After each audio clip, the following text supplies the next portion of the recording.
Are you a public school teacher or working for the Department of Education? If yes, then continue watching this video so you would know what are the requirements you need and why you need a travel authority before you travel abroad.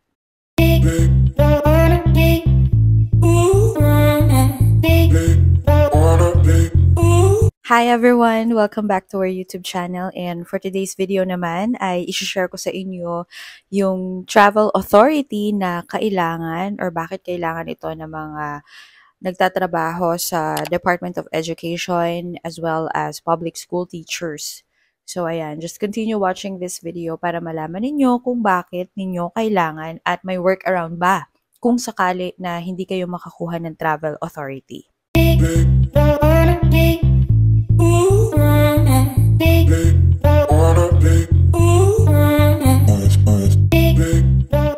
So if you can remember, yung first video na na-share ko about travel authority ay mainly about uniformed personnels or sa mga PNP. So dahil nga sabi nga nung napagtanungan ko ay magkakaiba yung mga requirements, yung process na pinagdadaanan, depende sa agency ng government. So now, ang share ko sa inyo about nga sa DepEd or mga public school teachers na gustong mag-travel abroad. So, sino ba ang required to get travel authority? So, all DepEd employees, so teaching or non-teaching who wish to travel abroad. So, either principal ka or staff ka ng public school, ganon. So, yung hindi ka nagtuturo, and then nagtuturo ka yun. Lahat po ng DepEd employees ay kailangan po na kumuha ng travel authority basta gustong mag-travel abroad. Next is when should you file your travel authority? So, at least a month before travel date. So, before travel date, that means kung ang plano mo ay to-travel ka by August, so at least, siguro ako marirecommend ko, at least mid-June, nag-file ka na ng iyong travel authority or yun nga, yung clearance or kung ano man yun. Kasi at least, wag mong isakto na 1 month siya. So, mag-allot ka pa ng ilang weeks para sure ka, 'di ba? Para hindi ka nagmamadali or hindi ka kinakabahan kung ma-approve ba or hindi. And then, reason why you need it, because it's actually for tracking purposes. So, siguro, like any other government agencies, ang reason kung bakit kailangan mo yon ay for tracking purposes. So, kasi daw, ang real reason daw talaga doon ay paano kung may mangyari sa'yo abroad, 'di ba? So, kailangan aware yung agency mo, yung DepEd nga, na nasa abroad ka. So, you can claim yung GSIS na tinatawag nila. So, for government employees, they have GSIS. Kasi 'di ba for private meron SSS pa ang counterpart nun, 'yon. So, para ma-claim mo yung iyong GSIS kung sakali na may mangyari sa'yo while you're traveling abroad at isa kang government employee. Can you travel without it? It's actually a must to have it. So, wag na nating i-normalize yung sabihin sa mga government employees na wag mong i-declare na government employee ka kasi kailangan daw talaga yon. If you can remember yung una kong vlog about sa PNP, so if hindi mo dineclare na under PNP or a government employee ka sa kanila, magkakaroon ka ng sanction. So, pwede kang maidemanda, magkakaroon ka ng case na magli-lead to may suspension and then dismissal sa kanila. So, it's really a must-have for you to have the travel authority. What if you are not able to get a TA and your trip is within a week? So, meron akong mga nababasa sa mga travel groups na mga government employee daw sila. Specifically, meron public school teacher na nagsabi na hindi siya nakakuha ng travel authority. And mag-travel na siya. Kasi nga, the trip was secret daw and then, syempre, bakasyon. So, she felt na hindi naman niya kailangan ng travel authority. And the travel authority is needed regardless if bakasyon ng school or hindi. And kailangan mo talaga na makakuha nun kasi it's a must. It's actually your passport. Aside from your passport, it's actually your passport to getting out of the country na hindi ka masyadong tatanawin ng IO. Kasi once you have the travel authority, IO is already aware na you are a government employee and that you are going home. Dahil dun sa tie mo, yun ang pinakamalakas mong tie, yung being a government employee. Kasi technically, parang alam nila na meron kang responsibility. So, which is true naman na may responsibility ka na kailangan mo bumalik sa work mo, na may order ka to come back to work. And if hindi mo daw i-declare na isa kang government employee, then one of the sanctions or one of the downside kapag hindi mo siya na-declare ay tatanungin ka ni IO. So, matinding tanungan ni IO yan sa'yo, especially kung first-time traveler ka. So, you need to prove na meron kang work. So, ano nga ang sasabihin mo na work? Your bank account, you might be asked for that, or kailangan magpa-sponsor ka sa kasama mo na magta-travel. Paano kung solo traveler ka pa? So, mahihirapan ka talaga. So, you really need to declare that you are a government employee. Kasi yun talaga ang passport mo para makalabas ka ng bansa. Hindi ka natatanungin gaano ni IO. And then, if hindi mo nga siya i-declare, so, yun, paano kung may mangyari sa'yo sa ibang bansa?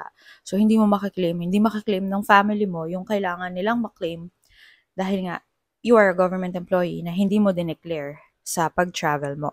And yes, kapag nahuli ka na hindi mo dineclare yung travel mo na ikaw ay isang government employee, ay masususpend ka. So, it happened to them na daw. Kasi abandonment of post or insubordination. Lalo na kung may mga events while you were away. So, umalis ka ng bansa, hindi mo dineclare na you are a government employee kasi hindi ka nga kumuha ng travel authority. So, pwede kang masuspend pag uwi mo because of abandonment of post and insubordination. Tapos, hinanap ka dahil may seminar or may event. Ayun. So, isa yun sa mga maaaring mangyari sa'yo. So, kailangan mo talagang, ending nito, kailangan mo pa rin talaga. It's not really, it's a must for you to have the travel authority. So, ayan, napaka-big deal daw nito, lalo na kapag may pasok pa at maraming kabisihan sa schools. So, really, kailangan mo talaga yan. And it's also for formality.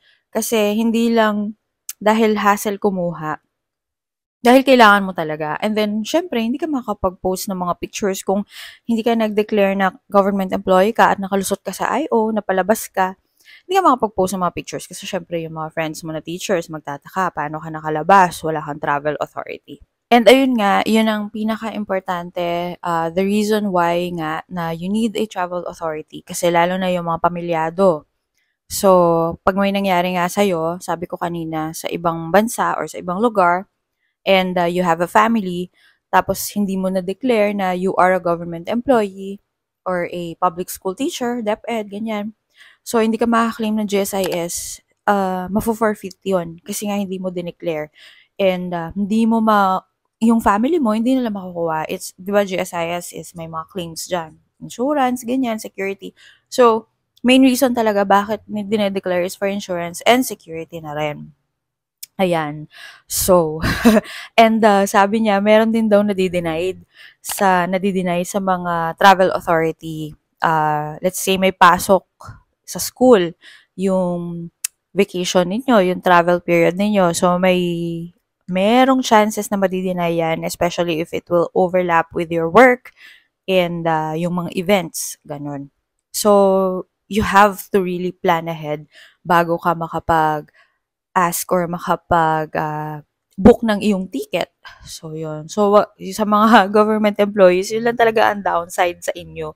Hindi kayo makakapag-book ng ticket ng ora-orada kasi kailangan yung iplano, kailangan nyo ng travel authority. Unlike kami na hindi naman kami government employees, so every time na magkakasale, pwede kaming mag-book ng ticket anytime. So, as long as kaya ng aming time. And again, your travel authority is your passport para makalabas ng bansa. Aside dun sa mismong passport ninyo at ticket, dahil wala na pong masyadong tinatanong ang IO kapag meron kayong travel authority. Kasi alam nilang legit kayo na government employee. So, ayun, kaya choice nyo na lang yon kung gusto ninyong wag i-declare, so dun sa mga consequences na nasabi ko, it will still be your choice.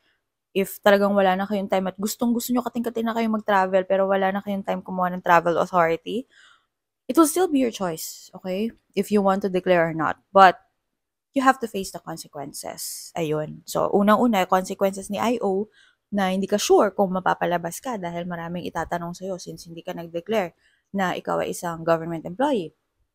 Pangalawa, yung mga benefits na pwede mong makuha will be forfeited just in case na may mangyari sa'yo abroad. So, kawawa yung family mo. And then pangatlo, syempre hindi ka pwede mag-post ng mga pictures kasi makikita na mga marites mong work sa so ng mga marites mong kasama sa work. Thank you so much for watching this video. I hope naliwanagan kayo, especially yung mga public school teachers and DepEd employees na nasa government employees. Ayan. So, hanap pa tayo. Meron pa akong hindi natakel, I think, na mga government employees kasi nga iba-iba yan eh. So, regarding travel authority.